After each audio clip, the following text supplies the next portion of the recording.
अगस्त से पहले यूपी सरकार ने युवाओं को एक महत्वपूर्ण तोहफा दिया है। 2023 के बाद सबसे बड़ी वैकेंसी यूपीएसआई की, जिसमें 4543 वैकेंसी आ चुकी है। ठीक है, और ऑनलाइन फॉर्म कर दिए गए। इसकी महत्वपूर्ण जानकारी इसके माध्यम से देखिए क्या दी गई है। ये देखिए, सबसे पहले के कितने पद दिए गए हैं। इसमें सीधी बात 4543 पद हैं। सामान्य वर्ग के लिए कितने हैं आपके, इसमें और भी देखिए 4 प्रकार की वैकेंसी आई हुई है। एक तो है उपनिरीक्षक नागरिक पुलिस सेवा, पुलिस महिला, यानी जो सिविल पुलिस की कितनी है आपकी इसमें। दूसरा है इसमें प्लाटून कमांडर पीएसी, और सशस्त्र सीम यानी सशस्त्र यानी विशेष जो दिया गया है सशस्त्र पुलिस बल। तीसरा है आपका है इसमें प्लाटून कमांडर उप निरीक्षक विशेष सुरक्षा, यानी कि इसे कहते हैं SSUP-SSF, Uttar Pradesh special security force. चौथा इसमें पहली बार जोड़ा गया महिला बटालियन हेतु उप निरीक्षक। ठीक है, 3 बटालियन बनाई गई है पीएसी की उत्तर प्रदेश में महिलाओं की, जो पहली बार हुआ है। अच्छा, इसमें क्या है, वेतनमान कितना है, 9,300 से लेकर 34,800, और पे ग्रेड कितना इसमें 42। ठीक है, अच्छा, कितनी कितनी वैकेंसी यानी कि श्रेणीवार दी गई है। जनरल के लिए दी गई कितनी, 1705। ईडब्ल्यूएस को लिए दी गई कितनी, 422। ओबीसी तो दी गई आपकी कितनी, 1143। एससी को दी गई आपकी 890। अनुसूचित जनजाति यानी कि एसटी को दी गई कितनी, 82। टोटल हो गई हमारी ये सिविल पुलिस की। ठीक है, 4242। आगे देखिए यहाँ पे देखिए प्लाटून कमांडर पीएसी। ठीक है, निरीक्षक सशस्त्र पुलिस बल रिक्त पदों की। ठीक है, इसमें क्या है, केवल पुरुषों के लिए है ये। जनरल में कितनी दी गई आपकी, 56।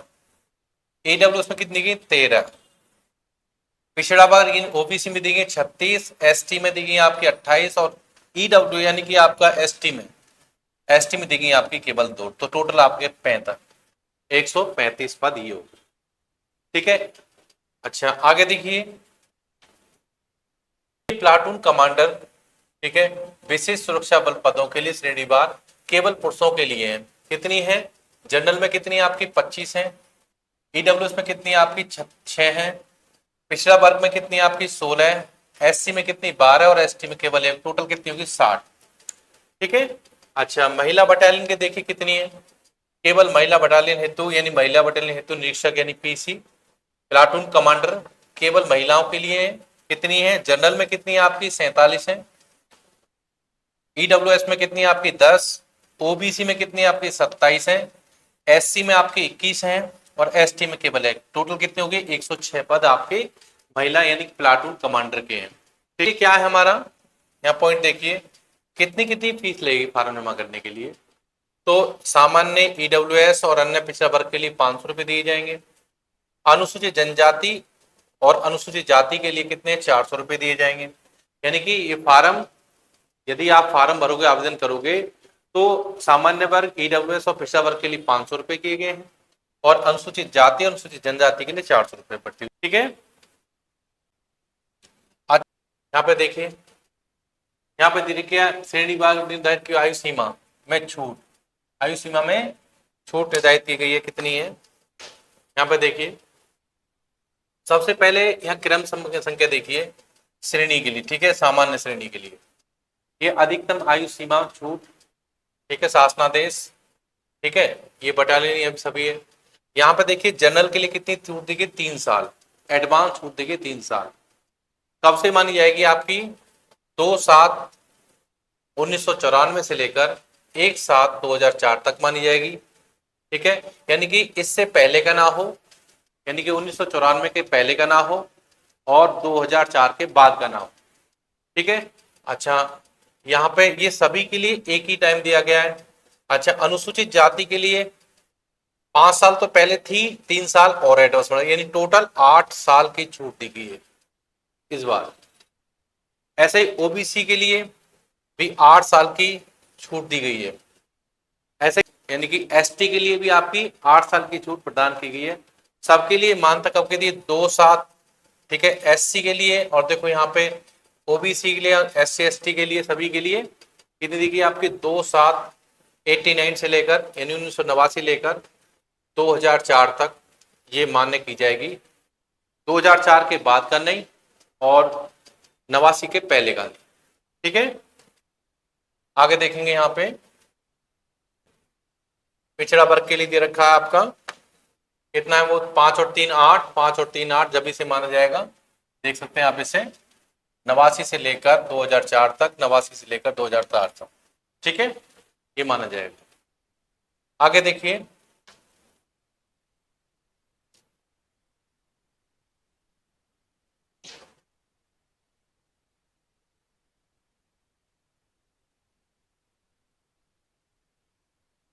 लिखित परीक्षा हेतु, ठीक है, जो आपका प्रावधान किया गया है नियमावली में, वो क्या है।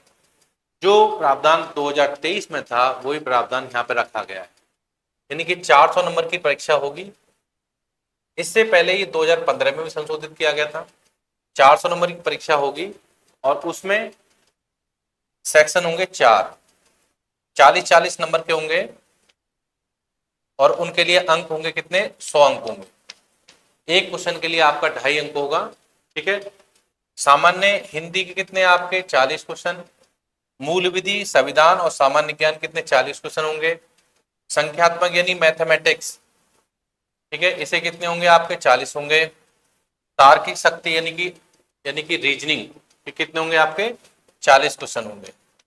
इन सभी में प्रत्येक क्वेश्चन का जो अंक है 2.5 है और टोटल 100 क्वेश्चन है, यानी टोटल हो गया आपके 400 नंबर की परीक्षा। 400 नंबर की परीक्षा की जाएगी। इसमें यह भी है, एक तर्क ये है इसके अंदर कि यदि 35% प्रत्येक पोर्शन में लाना अनिवार्य होगा और ओवरऑल में 50%, यदि इसके नीचे गए तो आपका, ठीक है, यानी सिलेक्शन नहीं हो पाएगा। प्रत्येक पोर्शन में आपको 35% होना चाहिए, यानी कि टोटल, यानी कि जैसे 40 क्वेश्चन आपके हिंदी के, तो हिंदी में से 40 का 35% निकालेंगे तो 35/100, इससे कट गया 5 से 7, 5 से कटे 2, 2 से 2, यानी कि 14 क्वेश्चन लाना अनिवार्य, प्रत्येक पोर्शन में से 14 क्वेश्चन लाना अनिवार्य है और ओवरऑल में 50% होना चाहिए। यानी कि टोटल हमारा कितना 160 की परीक्षा है, 160 में से 80 क्वेश्चन लाना अनिवार्य है। ठीक है, इसमें कोई नेगेटिव मार्किंग नहीं है, लेकिन 1 बाई पोर्शन आपको 35% क्वेश्चन लाना ही होगा। ठीक है, तो ही आपका सिलेक्शन हो पाएगा और आगे दक्षता परीक्षा के लिए जाओगे। ठीक है, यहाँ दे भी रखा आपका। यहाँ पे देखिए 2 घंटों यानी कि 120 मिनट की आयु दी जाएगी OMRC। ठीक है, इसमें 160 क्वेश्चन होंगे। लिखित परीक्षा के 4 सेक्शन ही 4 भाग होंगे, बताया मैंने आपको अभी। ठीक है, लिखित परीक्षा के 4 सेक्शन होंगे, प्रत्येक सेक्शन में से 35% लाना अंक आवश्यकता है, ओवरऑल में 50%। ठीक है, यहाँ देखिए 11 पॉइंट देखिए यहाँ पे, इस प्रश्न पत्र में सामान्य से जो हिंदी विषयों को छोड़कर अन्य सभी को, यानी कि हिंदी को छोड़कर, हिंदी जो आपका सब्जेक्ट है, ये हिंदी जो पार्ट है आपका वो हिंदी में ही होगा। बाकी जो तीनों पार्ट है वो अंग्रेजी और हिंदी में दोनों में होंगे। यदि किस प्रकार का संशय होता है तो अंग्रेजी भाषा के अंकित को मान्यता दी जाएगी, जो जो अंग्रेजी भाषा में लिखा है उसको मान्यता दी जाएगी। ठीक है, यहाँ पर आगे देखिए क्या दे रखा पॉइंट में, यहाँ पे देखिए शारीरिक मान्यता परीक्षक, मानक परीक्षक पुरुष अभ्यर्थियों के लिए, केवल पुरुष अभ्यर्थियों के लिए, यानी कि सामान्य, यानी कि जो मानक परीक्षण है, शारीरिक परीक्षण है, उसमें क्या है कि जो ऊंचाई होगी सामान्य वर्ग की, ठीक है, पिछड़ा वर्ग, अनुसूचित जाति के लिए कितनी होगी, 168 सेंटीमीटर ऊंचाई होगी, 168 सेंटीमीटर ऊंचाई होगी, और अनुसूचित जनजाति के लिए कितनी होगी आपकी, 160 सेंटीमीटर होगी। ठीक है, यहाँ पे देखिए, और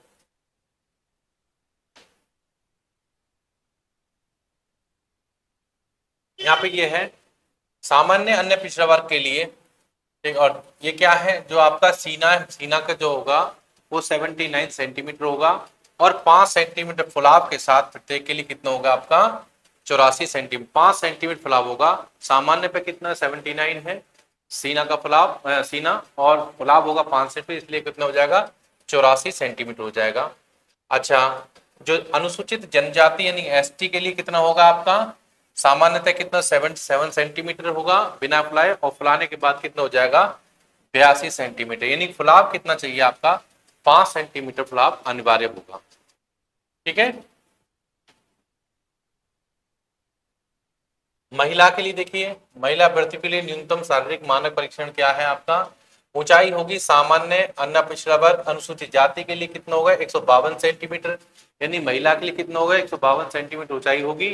ठीक है। और अनुसूचित जनजाति ने एसटी के लिए केवल कितने होंगे 147 सेंटीमीटर ऊंचाई होगी।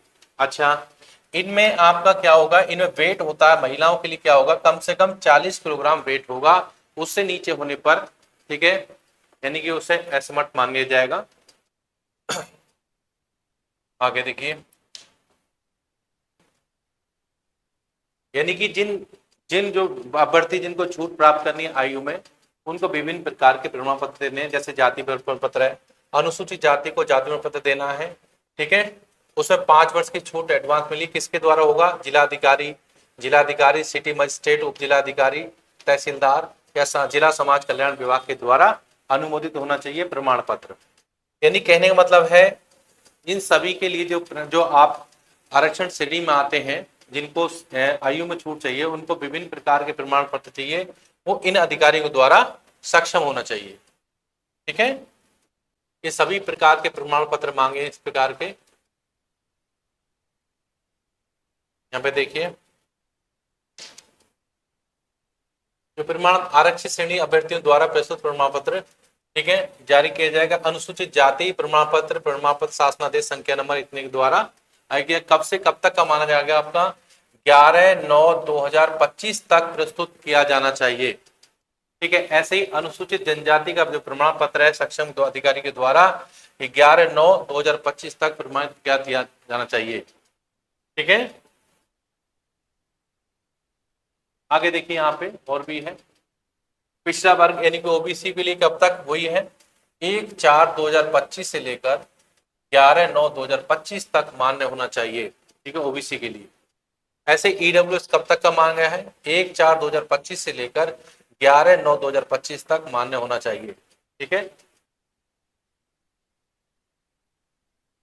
आगे देखिए, यहाँ पे बहुत ही बढ़िया यहाँ पॉइंट है, पॉइंट 5.5 है, ये पॉइंट है। यहाँ पे क्या है ओटीआर, यानी कि यदि आपने ओटीआर नहीं भरा होगा या ओटीआर रजिस्ट्रेशन नहीं किया होगा तो आपका अभ्यर्थन निरस्त कर दिया जाएगा, भरा ही नहीं जाएगा, यानी कि आप फार्म एलिजिबल भरने में एलिजिबल नहीं हो पाएंगे। तो क्या करना है आपको, सबसे पहले ओटीआर भरना है, यानी कि वन टाइम रजिस्ट्रेशन, ये पंजीकरण संख्या है, सबसे पहले इसको भरना होगा। सिंपल है, आप इसे भर सकते हैं। ठीक है। ये सबसे ज्यादा इंपॉर्टेंट ये है, इसमें सबसे ज्यादा क्या है ओटीआर, यदि आपने ओटीआर नहीं भरा होगा तो आप इस फार्म को नहीं भर पाएंगे। इस जानकारी थी। ठीक है।